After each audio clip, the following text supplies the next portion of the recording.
Ladies and gentlemen, it's Hugh Hendry, the acid capitalist, saying hello to you once again from the splendid Isle of St. Barts, the place I call home. And it's a new day. It's a friggin' beautiful day. And we're here together. My brothers and sisters, we're unified for the cause because together we've got the power. Apart? What? Split by the distance that separates us? We've still got the power. So today on this program, you'll hear my economic gospel, rhythm and blues, just labels, because we know music is music, just as markets are markets, and they're bloody bonkers. I hope you're loving the show. Maybe it's piqued your interest on the outer fringes of the universe, Instagram, Twitter, YouTube. It's a veritable circus out there, and I'm willing to play the Joker at the center of all the financial madness. I'm trying to get you thinking. You know, I got feedback this week. 2 brave souls, they messaged me.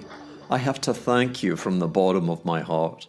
5131 Norway, we don't know who you are.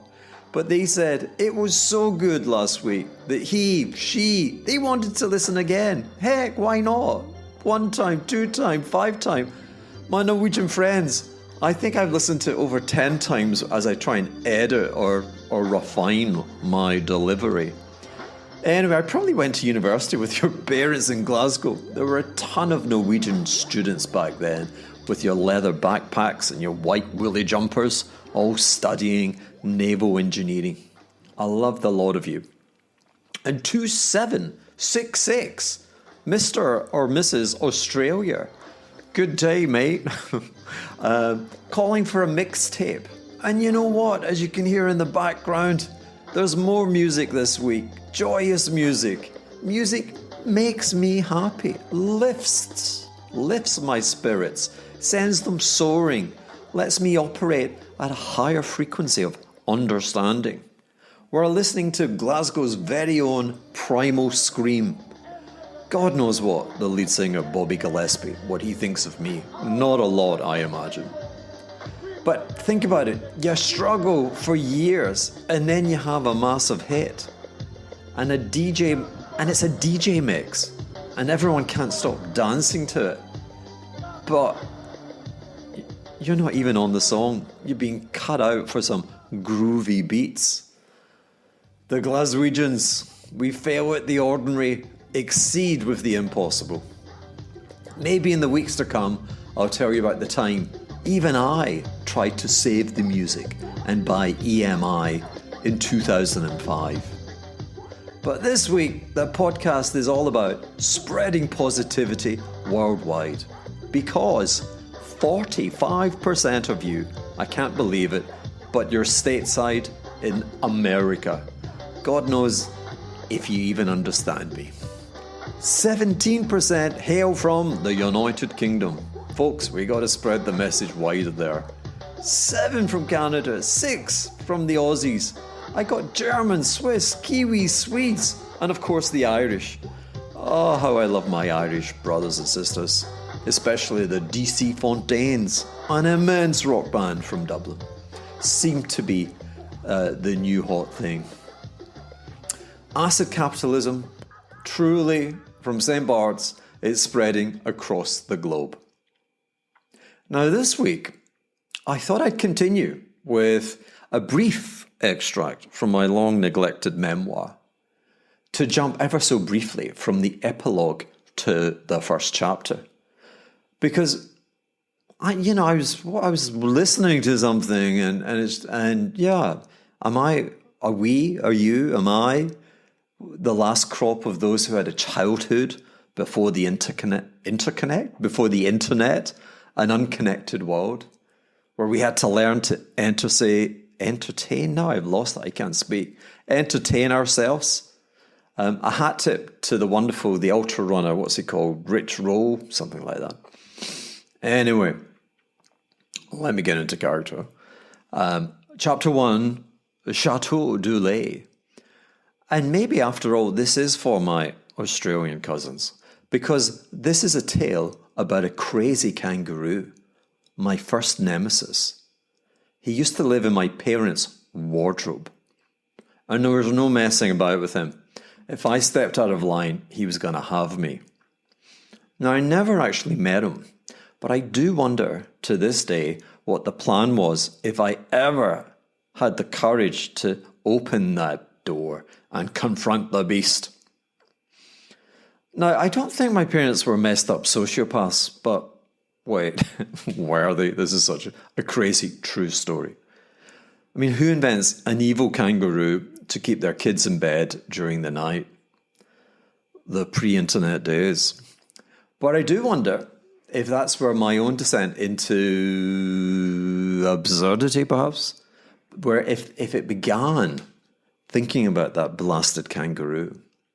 You see, my father was big Hugh Hendry, and he drove trucks for a large chain of supermarkets that had locations all over Scotland. He was also the union's shop steward, which is to say, a position that meant he had the respect of many others. A man with presence. A dad that I can never recall him being anything but imposing. And the one thing I learned is that actions, would you believe, but actions have consequences.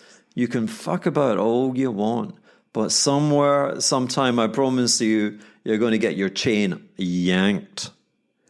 2 times that was imprinted on me as a kid. The first happened at home. We lived on the 3rd floor, and the large family below us, they were mouthy, bad people. The mother had passed away, leaving a weak father and 6 dickhead sons. And they liked to give my mum grief. My mum ended up on a bit of the diazepam when my dad was barreling down some motorway hundreds of miles away. Blinking cowards. Anyway, one night, I remember it. Big Hugh returns home, and boy was he not happy to encounter the tales of woe. Charges downstairs, and whilst effing and blinding with the father to come out of the house, come from behind the door and face him.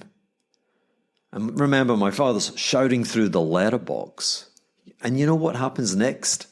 A big bloody kitchen knife comes shooting out the letterbox. Imagine.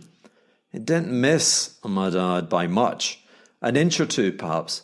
But such is the calibration of life. That blade, in a different scenario, and I would be recounting a very different story. My brain refuses to abandon that incident. About how quickly things can spiral out of control. The second incident happened when I was maybe 6 or 7. I was loitering, I was bored, and I saw a bus approaching. And stupidly, I threw a stone at the bus. Don't know what I was trying to prove. People could have been harmed. I was a moron. But it did feel quite badass. And it made a satisfying loud bang as the bus continued past. But who do I see looking back at me? His face fuming. Anger, fury, rage, disappointment. It was Big Hugh. Fucking hell. What was he doing on that bus? The impending doom of that walk home. It was biblical. Barely matched my return back to London many years later when I lost millions of dollars for my hedge fund just because I turned my phone off during a billionaire lunch in Monaco. Right, let's return to the present. Now, people on the YouTube, they keep saying to me, why don't you just cut the acid and give us an appraisal of the last week in Stockland? Not Scotland, stocks, get it? Stockland. Why indeed? Do you get confronted with this? Why does everyone want to change you? But frankly, the reason that I don't is that markets are presently a giant yawn. What is it I say in our meditative section? The acid breath, the unbearable lightness of stock markets, perhaps.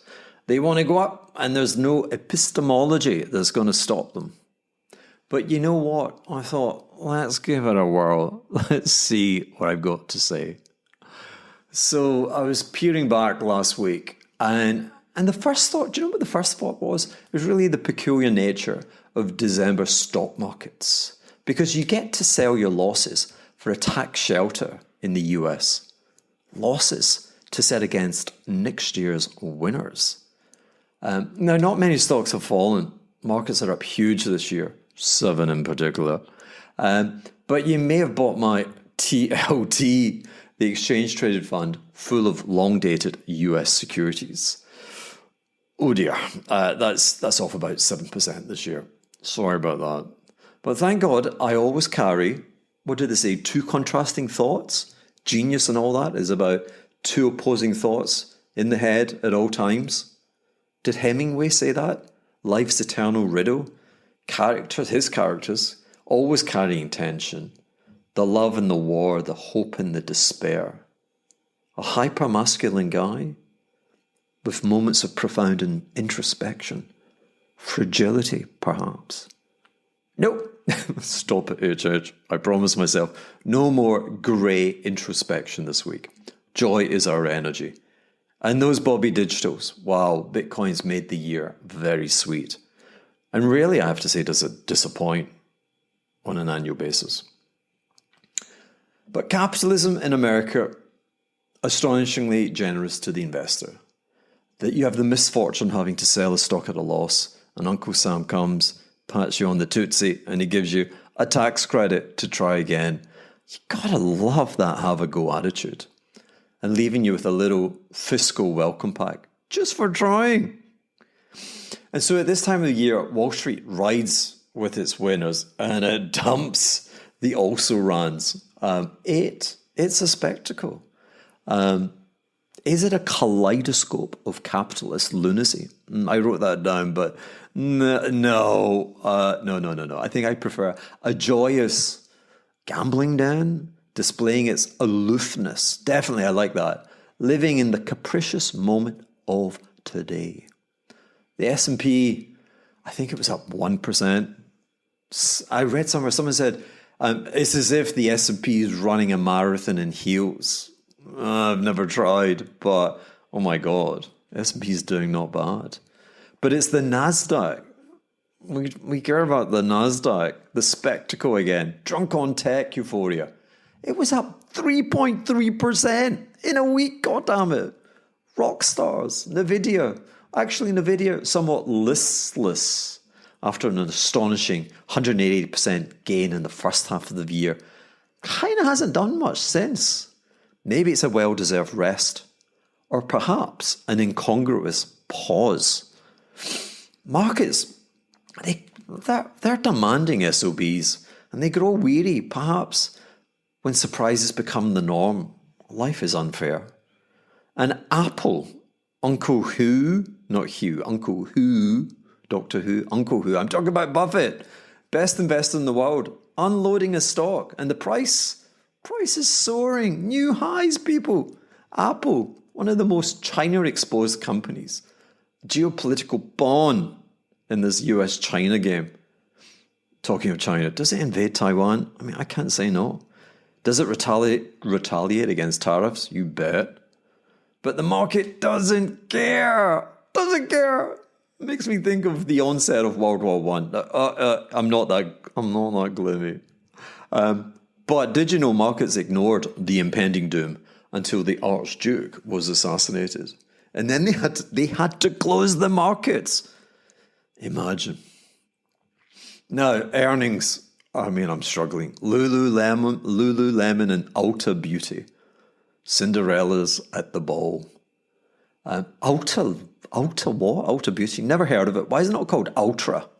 It's the present. I read a bit, and it's the present hot thing in the vanity complex. Well, maybe last week. The real story is Estee Lauder, the grand prom queen.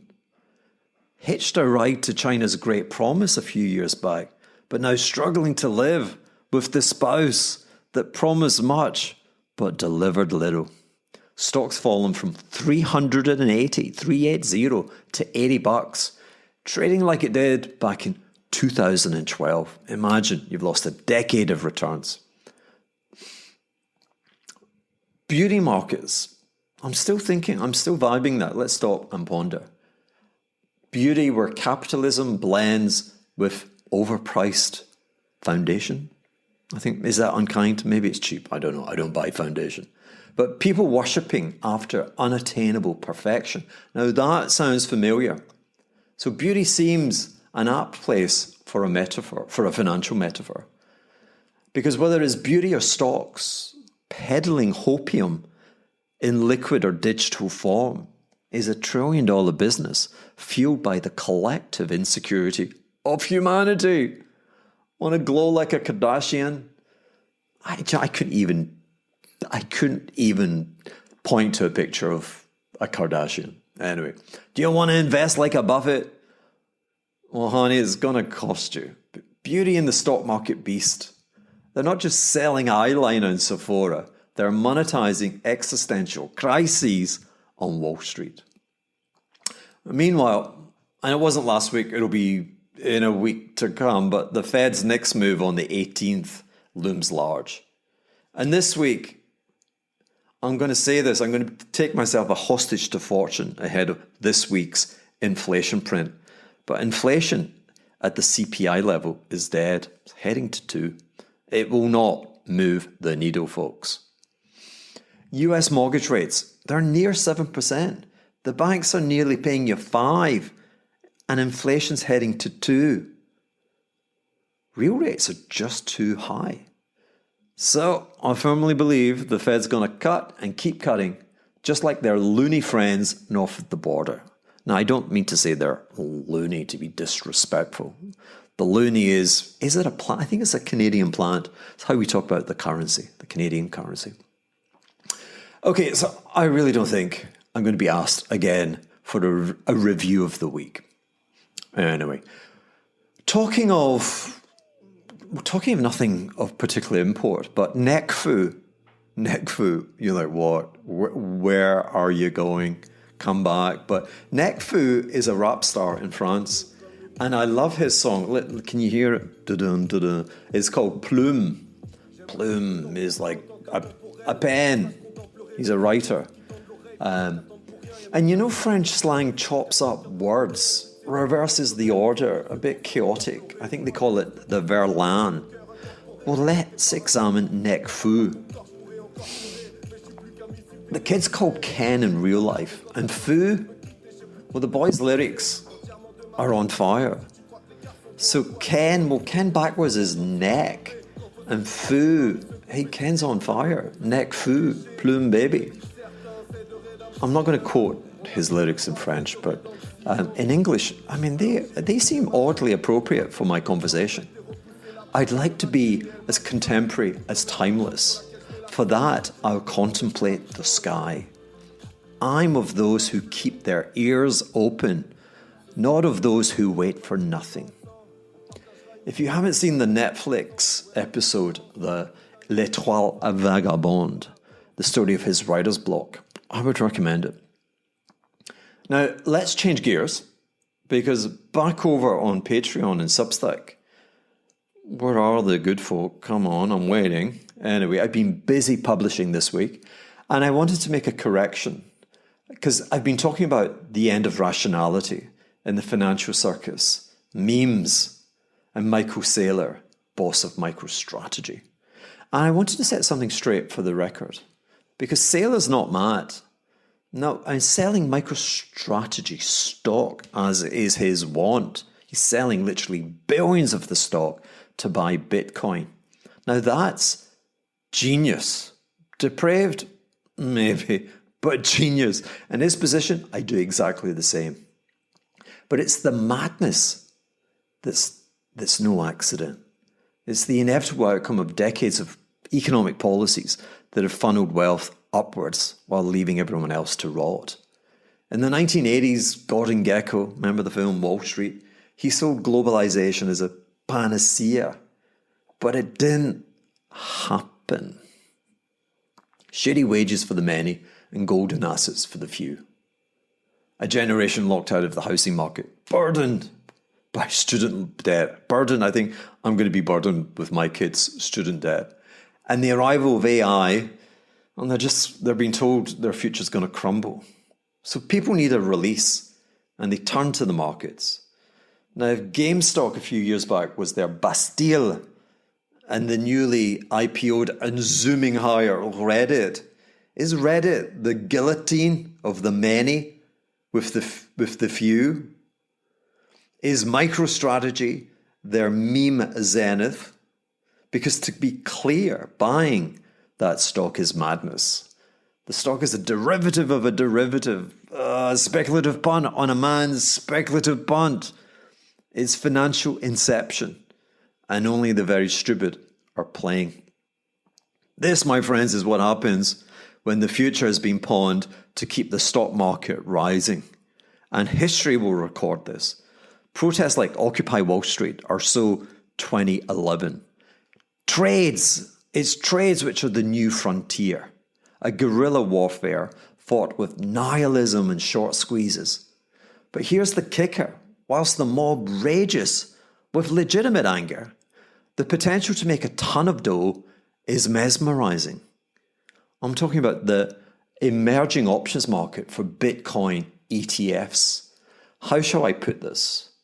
The opportunities are fucking extraordinary, excuse the French. Could certainly help me pay for lunch at Nikki Beach, where the rich sip rosé and they debate the merits of a $100 lobster club sandwich. Now, do you know, on this day in 2013, I spoke at an investment conference. Big deal, right? I know this. And remember, back then, I was shocking the world because I turned bullish. You see, I'm not always bearish. Time comes the man, all that nonsense. I was arguing back then that the macro condition would propel all assets higher. And how right have I been? And I was saying to my clients, look, fire me, you don't need a fund like mine. But Bitcoin, the short-haired, the sober version of me said, and let me pick up my paper, where is it? This is the environment where Bitcoin could go to 1 million. Do you know what price Bitcoin was in 2013? It was not 1 million. There's no qualitative reason, but it's trending. If I could own Bitcoin, I surely would.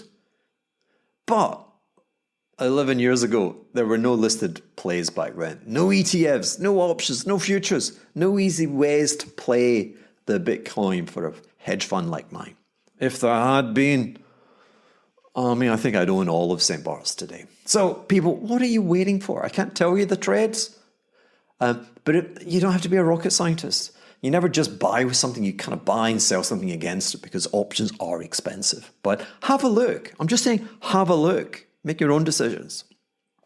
Now let's try and wrap this blasted thing up. Sometimes, would you believe, sometimes I really hate myself. Am I too well read? Probably not. But one of my recurring Bibles is The Lords of Finance. It's about the central bankers of the 1920s. A time so preposterously long ago that I want to say it's been forgotten. And yet it is eerily comparable to today. I'm not going to bore you with the details, but I'm going to call it a cheats charter of global trade. Back then it was gold, today is US Treasuries, but a system of global trade designed to balance. You export a lot, like America did in the 20s, and your currency is supposed to appreciate. Makes your exports less competitive. It drives gold into your economy, and hence you get this easy money virus, which spreads and boosts positively, booms your economy, but in a good sense, productive investment. And in that sense, you start sucking in imports from the rest of the world. And like that, balance is restored, and global prosperity rise evenly. But of course it didn't happen. And the world tilted and tilted and tilted in favor of American exceptionalism. And as it tilted, money from the rest of the world ran down that slope into the venerable Dow, the Nasdaq of its time, took the Dow to the heavens. Heavens, a place on earth, perhaps on a temporary basis. But, again, some not feedback, but context. It took the Dow 12 years to double between 1913 and 1925. I mean, that's a lot of wartime inflation, and stocks are a snooze. I mean, a double, that's like 6-7% compound growth. And then with this tilting on its axis, with the world's money rolling into US assets, what did the Dow do? It doubled from the summer of 1927 to the glee of Johnny Foreigner. Now, you may contemplate your nasal, but our markets, we've achieved that doubling in just 2 years. We did it from about November 22. So maybe we did it even quicker. And why? Why? Because foreign money loves American exceptionalism. We're nearly there, folks, I promise you. Alex Karp. Again, I'm pulling fragments of my mind from last week. Alex Karp, chief executive of Palantir, the world's self-proclaimed largest defense startup.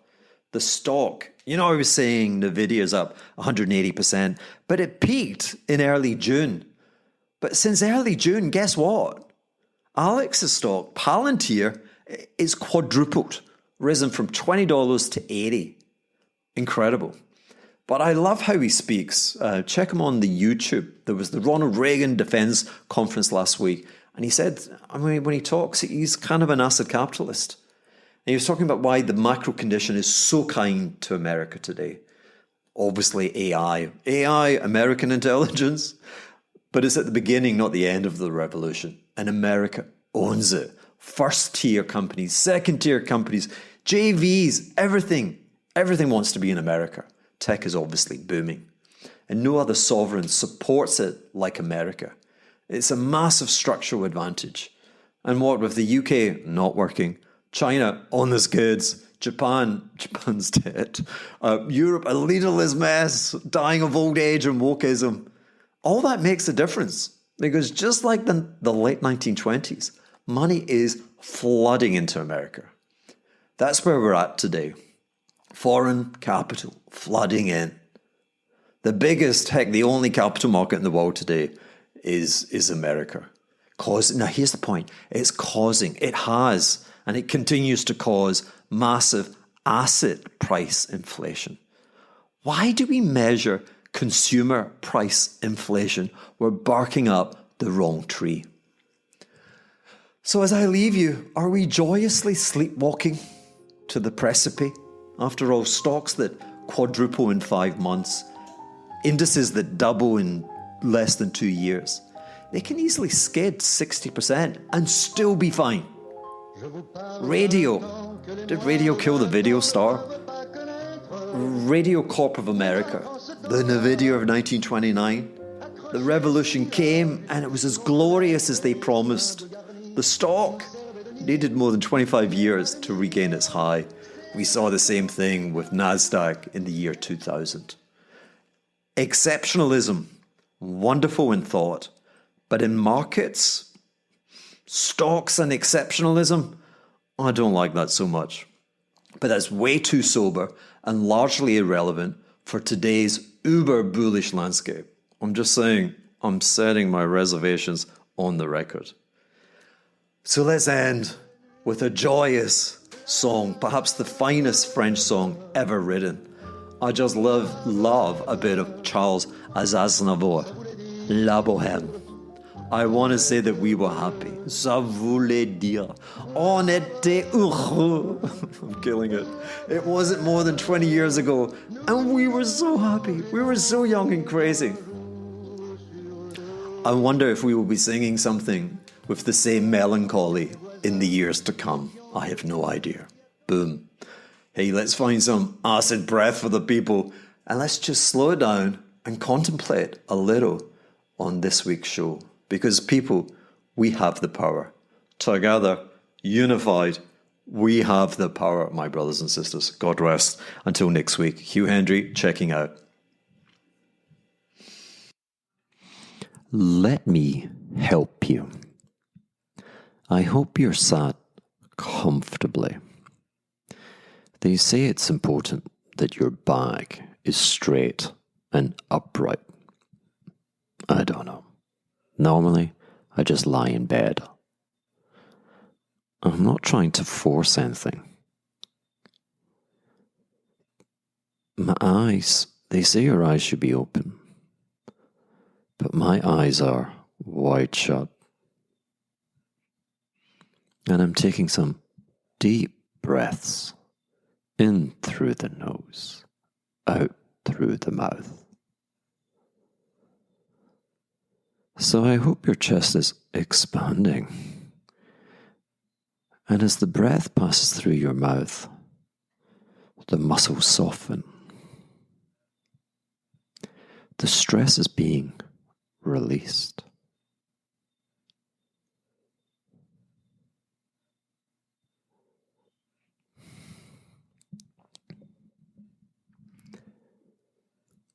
And with the next exhalation, let's just allow your breath to return to its natural rhythm.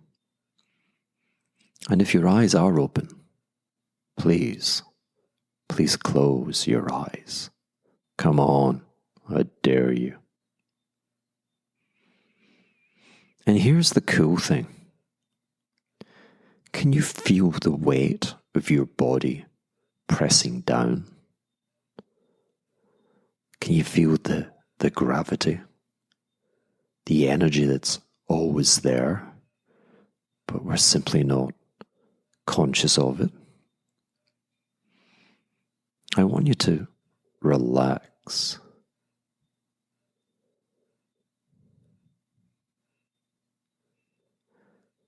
I'm sure you can hear sounds.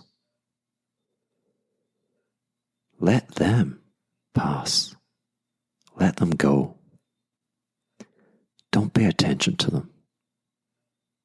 Notice them by all means, but let them pass.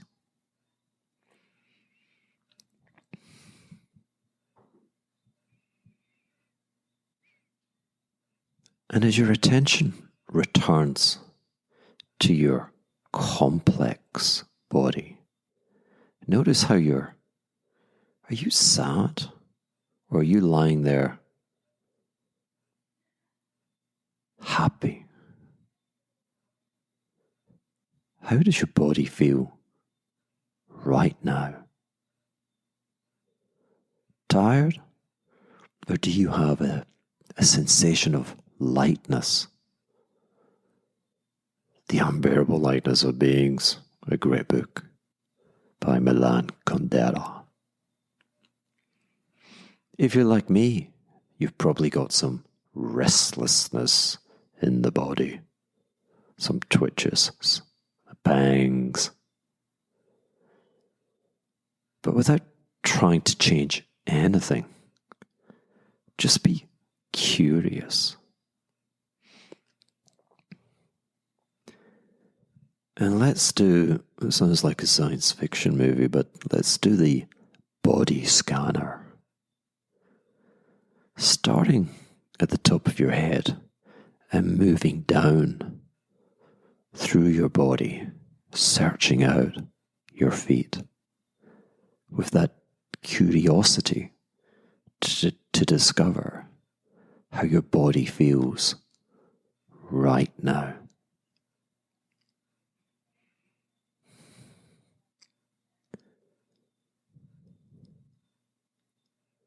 And now let's shift that attention back to the wonders of our breath and its movement.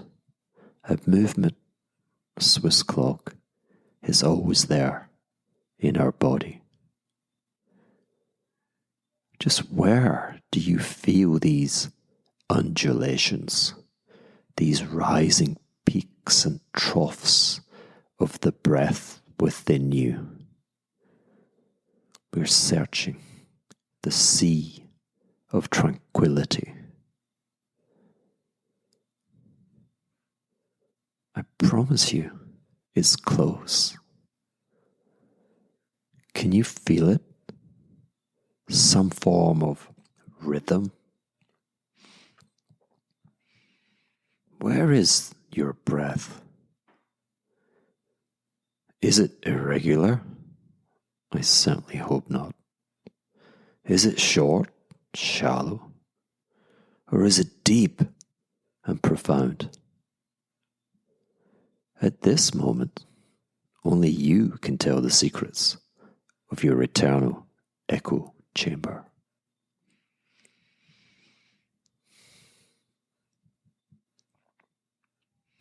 And now, pursuing this infinite journey of the breath, I just call upon you to stay focused on the breathing. Have you got, I can hear it, I can hear thoughts invading your mind. That's cool. Just let them go. Focus on the breath. Focus on the breath.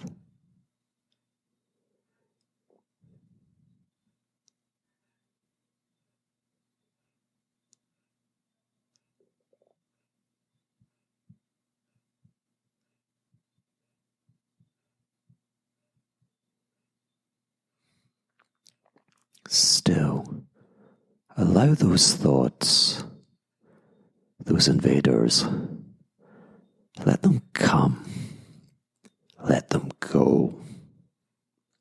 But gently, my friends. Just bring ever so slowly your attention back to the breath. In and out. Don't force it. Just let it be.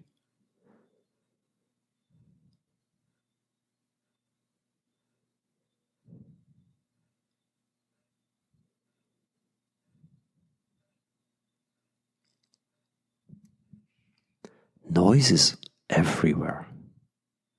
But where are you? Well, let it go.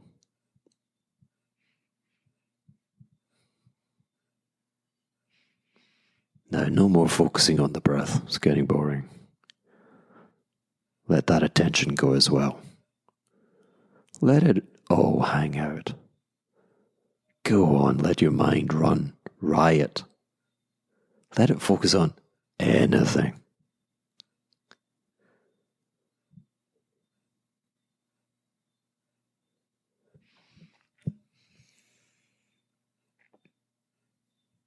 Okay, my friends, come on, wait it in.